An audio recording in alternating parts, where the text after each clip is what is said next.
Alright, Timmy, here we go. I got it running with your old board. I put a new IRAMs on it, and I don't know what the current reading is, but I got the flywheel back here spinning, and I got it pretty much lined up, whatever, shimmed, and we're running at about 50-60 volts here. So we're going to crank it up to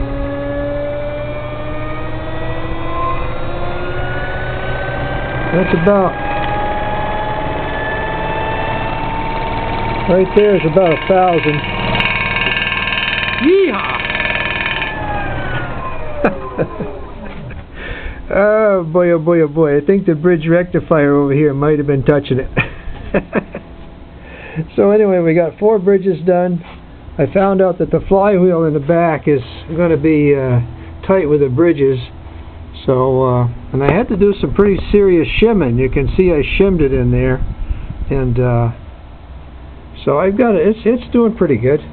Now that was with the belt wasn't turning the generators right then. And that was 1,000. So I don't see a problem. If it's spinning that flywheel, I don't see a problem with it. And I can get way over 1,000. Probably about maybe 1,400, 1,500. Anyway, this is where we are today. So have a good one. Goodbye.